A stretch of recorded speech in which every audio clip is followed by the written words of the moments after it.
प्रशांत किशोर जन सुराज यात्रा से अपना राजनीतिक कद तलाश रहे हैं, लोगों से मिल रहे हैं, यात्रा निकाल रहे हैं और बिहार की जमीन पर लोगों को यह समझा रहे हैं कि अब तक वो नहीं हुआ है जो बिहार के लिए होना चाहिए था।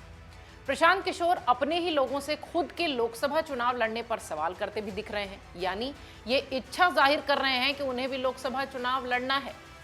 अपने लोगों के बीच इंटरनल सर्वे में उनको भारी भरकम लोगों ने यह कहा कि उन्हें पार्टी बनाने और लोकसभा चुनाव लड़ने के लिए बिल्कुल भी देरी नहीं करनी चाहिए। जन सुराज पदयात्रा के 124वें दिन गोपालगंज के गांधी कॉलेज में जन सुराज अधिवेशन हुआ और इस अधिवेशन में जन सुराज के पार्टी बनने, लोकसभा चुनाव लड़ने और बिहार की सबसे बड़ी समस्या के मुद्दे पर मतदान हुआ। अब आइए एक एक करके आपको बताते हैं कि इन तीनों प्रश्नों पर किस तरीके से जवाब आए, मत आए। इस इंटरनल सर्वे में 2644 मत पड़े, जिसमें 2580 लोगों ने यह कहा कि पार्टी बनानी चाहिए। पार्टी बनती है तो क्या 2024 का लोकसभा चुनाव मुझे लड़ना चाहिए, ऐसा प्रशांत किशोर ने पूछा। इस सवाल के उत्तर में 2644 वोट पड़े, जिसमें 2462 लोगों ने यह बात कही कि प्रशांत किशोर को लोकसभा चुनाव लड़ना चाहिए। जन सुराज यात्रा से अपना राजनीतिक कद तलाश रहे हैं प्रशांत किशोर और आम लोगों से सवाल करते दिखाई पड़ रहे हैं। भारी भरकम वोटों के साथ उन्हें जवाब ये मिला है कि उन्हें लोकसभा चुनाव लड़ना चाहिए। तो अब लोकसभा चुनाव लड़ने की तैयारी में प्रशांत किशोर आगे बढ़ते दिखाई पड़ेंगे। वो कहते हैं कि लोकसभा चुनाव लड़ना ही है। वहीं बिहार की सबसे बड़ी समस्या का जो सवाल हुआ था, उस पर 58% लोगों ने बेरोजगारी और पलायन को सबसे बड़ी समस्या बताया। इस सर्वे के बाद प्रशांत किशोर ने यह भी कहा कि लोग अगर चाहते हैं तो पार्टी एक दिन बन ही जाती है। पार्टी बनाने में भला कितना समय लगता है? मैं बाकी के लोगों की तरह दल न बनाकर पैदल चल रहा हूं। पैदल इसलिए चल रहा हूं ताकि आपकी पीड़ा को अपनी आंखों से देख सकूं। गांव-गांव जाकर लोगों के सामने हाथ जोड़ रहा हूं, जिससे आप जागरूक हों और अपने बच्चों के लिए बेहतर बिहार के बारे में सोच सकें। प्रशांत किशोर आगे कहते हैं कि हमारा एक ही सपना है कि अपने जीवन काल में बिहार को देश में अग्रणी राज्यों में शामिल देखें। हमारा ये प्रयास है कि समाज को मत कर सही लोगों को बाहर निकालकर एक मंच पर लाना है। इस दौरान चुनावी रणनीतिकार प्रशांत किशोर ने यह भी कहा कि हम जन सुराज के नेता नहीं हैं, बल्कि हम इसके सूत्रधार हैं। बिहार में जब पदयात्रा खत्म होगी तब सभी लोगों को एक मंच पर बिठाकर मिलकर यह तय करेंगे कि दल बनाना है कि नहीं। अगर दल बना तो प्रशांत किशोर नहीं बल्कि उन सारे लोगों का दल होगा जिसे वो आगे मिलकर चलाएंगे। प्रशांत किशोर ने आगे अपने लोगों से कहा कि आपको विश्वास रखना है कि मैं कभी धोखा नहीं दूंगा। चुनावी रणनीतिकार प्रशांत किशोर राहुल गांधी की तरह बिहार के भीतर ही जन सुराज यात्रा कर रहे हैं, पैदल चल रहे हैं, लोगों से मिल रहे हैं और एक तरीके से कह लीजिए कि राजनीतिक कद भी तलाश रहे हैं।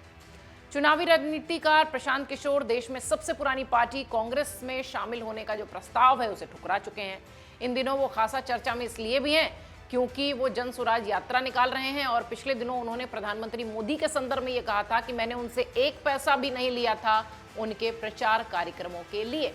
पब्लिक हेल्थ में पोस्ट ग्रेजुएशन करने वाले ट्रेड पब्लिक हेल्थ एक्सपर्ट के रूप में संयुक्त राष्ट्र में काम करने वाले प्रशांत किशोर प्रधानमंत्री मोदी सहित कई बड़े नेताओं के साथ काम कर चुके हैं। उनकी पहली पोस्टिंग आंध्र प्रदेश में हुई थी संयुक्त राष्ट्र संघ की तरफ से, फिर उन्हें पोलियो उन्मूलन कार्यक्रम चलाने के लिए बिहार में ट्रांसफर किया गया। बिहार में वो 2 साल तक काम करते रहे, फिर संयुक्त राष्ट्र में भारतीय कार्यालय उन्हें बुला लिया गया, फिर 2 साल वो यूएन के संयुक्त राष्ट्र मुख्यालय में काम करते रहे।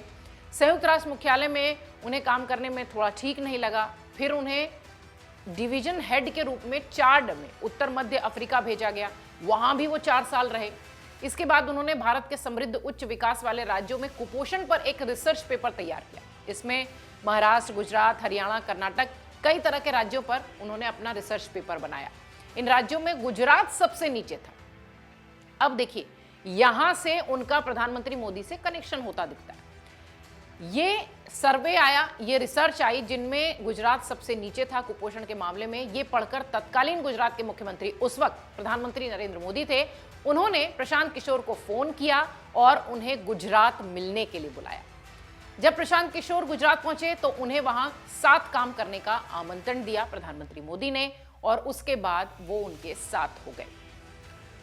प्रशांत किशोर ने 2013 में सिटीजन फॉर अकाउंटेबल गवर्नेंस यानी कैग की शुरुआत की थी। उनकी फर्म ने उनके साथ सहयोग करने वाले राजनीतिक दलों को राजनीतिक रणनीति प्रदान करने पर ध्यान केंद्रित किया था। इसे बहुत सरल शब्दों में समझिए तो पब्लिक रिलेशन पीआर का काम उन्होंने शुरू किया था। उन्हें गुजरात के तत्कालीन मुख्यमंत्री नरेंद्र मोदी का समर्थन प्राप्त हुआ। उसके बाद उन्होंने उनके चुनाव प्रचार की कमान संभाल ली और 2014 में बम्पर वोट से प्रधानमंत्री नरेंद्र मोदी की नेतृत्व वाली बीजेपी की सरकार बनी। लोकसभा चुनाव जीतने में मदद करने में, पार्टी को पूर्ण बहुमत दिलाने में माना जाता है कि प्रशांत किशोर का बहुत बड़ा रोल था। वो बीजेपी के चुनाव में पूर्व अभियान में प्रमुख रणनीतिकारों की तरह दिखाई पड़े। ऐसा कहा जाता है कि प्रशांत किशोर का ही ये दिमाग था जिनने चाय पे चर्चा, मंथन, 3D रैलियां, ऑनलाइन प्रचार, ये सारा कुछ बीजेपी के लिए तैयार किया था। कुछ समय बाद किशोर ने राजनीतिक रणनीतियों के साथ बीजेपी का साथ छोड़ दिया। कुछ संघर्ष बताए गए, उन्होंने कहा कि ये मेरा फैसला है अपना। फिर वो नीतीश कुमार के साथ दिखाई पड़े। नीतीश कुमार भी थोड़े दिन उन्हें शायद रास नहीं आने लगे, थोड़े दिन बाद उनकी भी आलोचना वो करने लगे।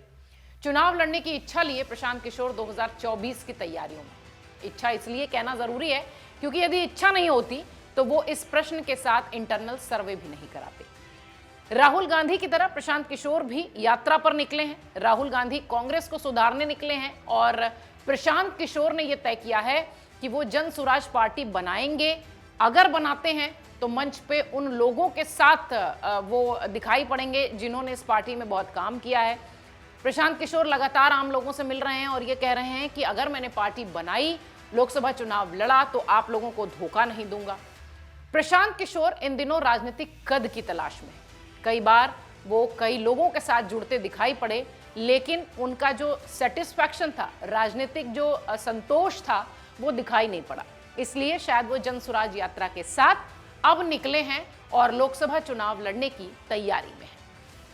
अगर आप ये वीडियो YouTube पर देख रहे हैं तो हमारे चैनल को सब्सक्राइब करें और बेल आइकन को दबाना ना भूलें। अगर आप Facebook पर ये वीडियो देख रहे हैं तो हमारे पेज को लाइक करें। डाउनलोड करें अमर उजाला ऐप और पाएं खबरें लगातार।